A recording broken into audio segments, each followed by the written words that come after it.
નમસ્કાર સનાતની પરિવાર આધ્યાત્મની દુનિયામાં આપ સર્વેનું ખૂબ ખૂબ સ્વાગત છે મિત્રો। કોઈક એવી વસ્તુઓ હોય છે જે આપણે ગુરુ પરંપરા અનુસાર કરીએ છીએ, કોઈક એવી વસ્તુઓ હોય છે જે આપણે કુલ પરંપરા પ્રમાણે કરીએ છીએ અને કોઈક એવી વસ્તુઓ હોય છે જે આપણે લોક પરંપરા પ્રમાણે કરીએ છીએ, જેને આપણે ગુજરાતી ભાષામાં લોકગીત કહીએ છીએ કે એ લોકગીતમાં આખા જીવનને વણી લીધેલું હોય છે અને એ લોકવાયકા એટલે બધાના એકના મોઢેથી સાંભળી અને યાદ રાખે છે અને એ લોક પરંપરા એને કહેવામાં આવે છે। તો આવી રીતે લોક પરંપરા, કુલ પરંપરા, ગુરુ પરંપરા પ્રમાણે બધી વિધિઓ અને વસ્તુઓ જે ચાલી આવે છે, આપણા વડીલો જે કરતા હોય છે એ આપણે કરતા હોઈએ છીએ। તો આ બધી વસ્તુઓ ખૂબ શ્રદ્ધાનો વિષય છે। તો આના માટે પ્રશ્ન આવે એ બહુ સ્વાભાવિક છે, પણ માનવું નહીં એ એક વ્યક્તિગત વાત છે કે તમે માનો છો કે નથી માનતા। અને આજના સમાજમાં લોકો આ બધી વસ્તુઓ જે આપણે ધાર્મિક માન્યતાઓ છે એને માનતા નથી અને એના માટે જ આપણો આ સનાતન ધર્મ છે એ દિવસે અને દિવસે એનો લોપ થતો જાય છે, નાબૂદ થવાનો છે જ નહીં, કેમ કે આ સનાતન સત્ય છે એ અને એ સનાતન સત્ય એ જ છે કે એ સમાજનો, સૃષ્ટિનો આધાર છે। એટલા માટે સનાતન છે એ તો રહેવાનો જ છે, પરંતુ લોકોનું જે પ્રમાણ ઓછું થતું જાય છે એ ફક્ત અને ફક્ત કળિયુગનો પ્રભાવ છે। એના કારણે આજે લોકોને એમાં વિશ્વાસ નથી રહેતો અને લોકો અવિશ્વાસ કરે છે। પરંતુ મિત્રો, એનું જીવતું જાગતું ઉદાહરણ છે કે જ્યારે કોઈ સવાલ પૂછે છે કે આ બધું કયા શાસ્ત્રોમાં લખ્યું છે, ત્યારે મને આ કહેવાની ફરજ પડે છે કે શાસ્ત્ર જે છે એમાં તો લખેલું જ છે અને મિત્રો એના માટે જ આ જે ચેનલ છે મેં શરૂ કરી છે, કેમ કે આપણને જો નાનપણથી પહેલાં જે ગુરુ પરંપરા હતી, ગુરુકુલ પરંપરા હતી અને એ પ્રમાણે જો આપણને સાચું જ્ઞાન મળ્યું હોત તો આપણને આ સવાલો આવત જ નહીં, પરંતુ આપણે તો વિદેશીઓના પ્રભાવમાં વધારે આવી ગયા અને આપણે મેઇન ભણવાનું જે હતું એ છૂટી ગયું, આપણા મેઇન સંસ્કારો છૂટી ગયા અને આપણે વિદેશીઓને અપનાવ્યા અને ત્યારથી આ સનાતન ધર્મથી લોકો વિમુખ થતા ગયા। કરવાવાળા ઘણા લોકોએ ઘણા કાર્ય કર્યા છે।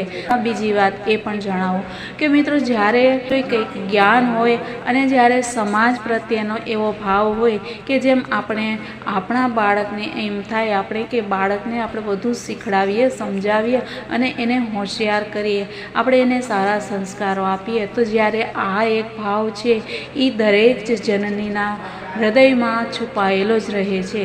તો આ જ એક ભાવને લીધે આ ચેનલ શરૂ કરી છે। બાકી મિત્રો, આપણે શાસ્ત્રો જે છે એ આ સામે જ છે। જુઓ કે આ સામે આપણે કહીએ છીએ કે અમાસના દિવસે કાગડાઓ અને ખીર ખવડાવવાની અને પિતૃઓ છે એ આ રૂપમાં આવે છે। મિત્રો, આજે દરેક ધર્મગુરુના મોઢે આપણે આ વાત સાંભળીએ છીએ, તો દરેક ધર્મગુરુ અજ્ઞાની છે એવું તો આપણે નથી કહી શકતા ને, કેમ કે આ બધી ધર્મગુરુઓના મોઢેથી સાંભળેલી છે, ગુરુઓના મોઢેથી સાંભળેલી છે, વડીલોના મોઢેથી સાંભળેલી છે અને એ છે એ શાસ્ત્રોની જ વાતો છે। શાસ્ત્રો મિત્રો બહુ ગુહ્ય છે અને હું તો હંમેશા જ કહું છું કે આપણા સનાતન ધર્મ જે છે એ ખૂબ ગૂઢ છે કે એમાં આપણે ખાલી આ એક જન્મ નહીં પરંતુ ઘણા જન્મો આપણે લઈએ ને ત્યારે આપણે સમજી શકશું, કેમ કે આપણે એના મૂળથી જુદા થઈ ગયેલા છે। આજકાલનું અંગ્રેજી શિક્ષણ જે છે એ છોકરાઓને શું શીખડાવે છે? એ સનાતન ઋગ્વેદ, યજુર્વેદ, સામવેદ, અથર્વવેદની કોઈ ભાષા શીખડાવે છે, સંસ્કૃત શીખડાવે છે। સંસ્કૃત તો આજ આપણાથી ઘણો કોસો દૂર થઈ ગયું છે। તો મિત્રો, આપણે આ બધી ભાષાઓ ક્યાંથી શીખવાના હતા? તો સવાલ થાય એ બહુ જ નવું નથી, સવાલ થવો જ જોઈએ, કેમ કે જ્યારે આપણને સવાલ થાય છે ત્યારે જ આપણે કંઈક જાણવાની ઈચ્છા થાય છે અને આપણે જાણી શકીએ છીએ અને આગળ વધી શકીએ છીએ। પરંતુ એક સવાલ ઊભો થાય અને પછી એમાં અંધશ્રદ્ધા, અશ્રદ્ધા આવી જાય એમાં કે આપણને એના પર વિશ્વાસ ન બેસે, તો આ વસ્તુ જે છે એ એક વિચારવાની બાબત છે। તો અહીંયા તો એટલું જ કહીશ કે આ જ્યારે અમાસના દિવસે આપણે આપીએ છીએ તો મિત્રો શાસ્ત્રો આપણે ક્યાં શોધવા જવાના, આ સામે જ શાસ્ત્ર છે એને જોઈ શકો છો કે એ અત્યારના કેટલો પ્રેમથી ખાય છે. અને હું મિત્રો સાચું કહું તો એક આ જવાબના રૂપમાં જ આજે આ વિડીયો જે છે એ તમને બતાવી રહી છું, કેમ કે શાસ્ત્ર છે એ સામે આવી ગયું છે. આપણે કોઈ શાસ્ત્રને જોવા જવાની જરૂર નથી. આપણા પિતૃઓ છે એ આવે છે અને આ જે આપણે ધરાવ્યું છે એ લે છે અને એ લઈ અને તૃપ્ત થાય છે. બાકી તો શ્રદ્ધા એ બહુ મોટી વસ્તુ છે. આપણે જો ધારીએ તો આપણે ગુરુ દત્તાત્રેયે 24 ગુરુઓ બનાવ્યા હતા. દરેક પાસેથી કંઈ ને કંઈ શીખવા જેવું હોય છે મિત્રો.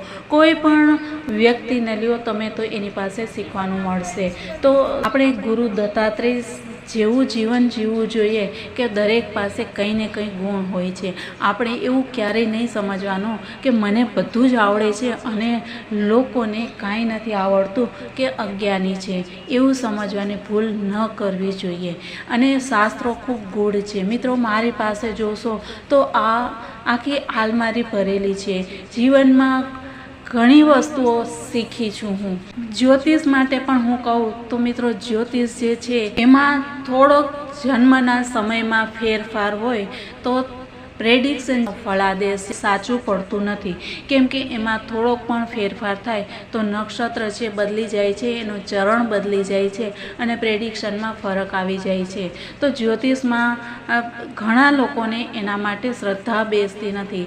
એટલા માટે જ્યોતિષ ઉપર તરત જ લોકો આંગળી ચીંધશે, કેમ કે હું જ્યોતિષ જાણું છું પરંતુ હું જોતી નથી. એનું કારણ ફક્ત અને ફક્ત એટલું જ છે મિત્રો. તમે જ્યારે કંઈ મેડિસિન લ્યો છો ત્યારે તમને એકવારમાં સારું ન થાય તો ડૉક્ટર બીજી વખત બદલી આપે છે. બીજી વખત પણ સારું ન થાય તો તમે કોઈ આયુર્વેદિક દવાનો સહારો લ્યો છો. અને જ્યારે તમારે આયુર્વેદિકમાં પણ તમે નથી માનતા તો તમે હોમિયોપેથિક લો છો, તમે યોગા અભ્યાસ કરો છો, તમે એક્સરસાઇઝ કરો છો, ઘણા બધા સહારા તમે લ્યો છો. પરંતુ જ્યારે તમે કોઈક જ્યોતિષ પાસે જાઓ છો અને એનું જ્યારે ફલાદેશ સાચું નથી હોતું તો એના ઉપર અશ્રદ્ધા ઉત્પન્ન થાય છે કે આમને જ્યોતિષ જોતા આવડતું નથી. મિત્રો મેં જે શીખ્યું છે એ મને પણ એક શોખને લીધે મેં શીખ્યું છે અને આજે પણ હું એની સાથે કનેક્ટ છું, જોડાયેલી છું હું. અને જાણું છું કે મને ક્યારેય કોઈ સામેવાળા વ્યક્તિ છે એ મૂર્ખ ન બનાવી શકે. તો મિત્રો સામાન્ય જ્ઞાન છે એ હોવું ખૂબ જ જરૂરી છે. બીજી એક વાત કહું કે બધી વસ્તુઓ આપણે શાસ્ત્રો પૂછતા હોઈએ છીએ કે આ કયા શાસ્ત્રમાં જ બતાવ્યું છે. તો અહીં એક વાત જણાવી દઉં કે હું સારામાં સારી ઇન્સ્ટિટ્યૂટમાંથી જ્યોતિષ શીખી છું હું. પણ તમને બતાવું કે દરેક જગ્યાએ તમને ખૂબ સરસ રીતે રાશિઓનો સ્વભાવ કહેશે, તમને ગ્રહોનો સ્વભાવ કહેશે, તમને કયા લગ્ન છે એનો સ્વભાવ કહેશે, ડિગ્રી કેટલી છે અને ક્યાં સુધી કયા ગ્રહો કઈ રાશિમાં રહે છે એ બધું તમને ગણિત છે એ ખૂબ વિસ્તારથી બતાવશે. પરંતુ તમને ક્યાંય જ્યોતિષમાં ફલાદેશ છે એ એમ જ કહેશે કે તમે તમારી રીતે કરો, કેમ કે એ ફલાદેશ છે આપણે આપણી મતિ અનુસાર કરવાનો હોય છે. એ આપણે ગ્રહોના સ્વભાવ જાણીએ છીએ, રાશિઓના સ્વભાવ જાણીએ છીએ, નક્ષત્રોના સ્વભાવ જાણીએ છીએ, કઈ રાશિમાં છે, કઈ ડિગ્રી પર છે, બધું જ જાણ્યા પછી આપણે જાતે એનો ફલાદેશ છે એ કરવાનો હોય છે. તો એ ફલાદેશ છે એ આપણે જાતે કરીએ છીએ. હવે આમાં જો કોઈ પૂછે કે આ કયા શાસ્ત્રમાં લખ્યું છે તો એ બતાવવું ખૂબ જ મુશ્કેલ હોય છે. તો આ જ વસ્તુ મિત્રો કે જ્યારે આપણને ખબર છે કે અર્યમા છે એ પિતૃઓના દેવતા છે તો એના માટે અર્યમા દેવની યાદ કરવા ખૂબ જરૂરી છે. આ બધું છે એ બતાવેલું છે. બાકી થોડું જે છે એ આપણે જેમ કીધું એવી રીતે આપણે કુલ પરંપરા, વંશ પરંપરા, ગુરુ પરંપરા, લોક પરંપરા પ્રમાણે પણ આપણે ચાલતા હોઈએ છીએ. અને એ પ્રમાણે આ નજર સામે જે છે વિડીયો જે ચાલી રહ્યો છે એ બધા જ જોતા હશો, કેમ કે મેં પોતે ઘણી વખત એવો અનુભવ કરેલો છે કે શ્રાદ્ધ પક્ષમાં જ્યારે પણ હું આવી રીતે વાસ નાખું છું હું કાગડાને, ત્યારે ઘણી વખત એવું બને છે કે કાગડાઓ આવતા જ નથી હોતા, પરંતુ આજે આ એક દાખલો બતાડવાનો હતો કે શાસ્ત્રો અહીંયા નજર સામે જ છે.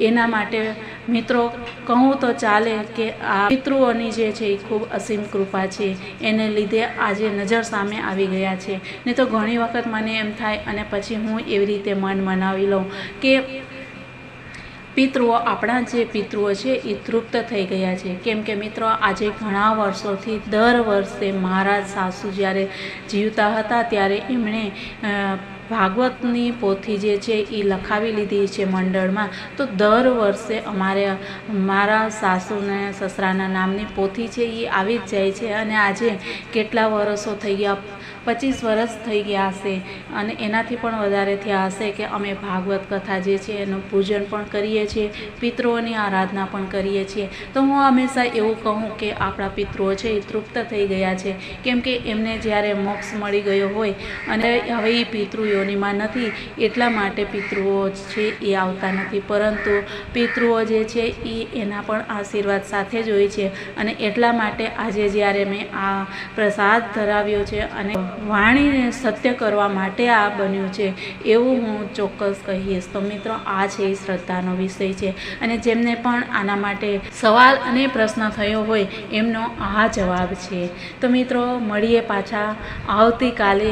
શ્રદ્ધા અને વિશ્વાસ ખૂબ મોટી વસ્તુ છે મિત્રો. અને બીજું કે આટલા શાસ્ત્રો, આટલી બુકો બધી પડી છે, તો આપણે કંઈ ને કંઈ સારી વસ્તુઓનો આપણે વિચાર કરીએ, મંથન કરીએ, મનન કરીએ અને આપણે સાથે સાથે બીજાઓને પણ આના માટે માર્ગદર્શન કરીએ તો આપણને આત્માની ખૂબ તૃપ્તિ મળે છે, શાંતિ મળે છે. કેમ કે આપણે આપણા માટે પણ જીવવું જરૂરી છે. તો આપણે આપણી જાતને કંઈક ને કંઈક શીખવા માટે પ્રયત્ન કરીએ અને જીવનને ઉન્નત બનાવીએ એ આશા સાથે જ મિત્રો મળીએ કાલે નવી વાતો સાથે. ત્યાં સુધી બધાને જય શ્રી કૃષ્ણ, રાધે રાધે, ભારત માતાની જય.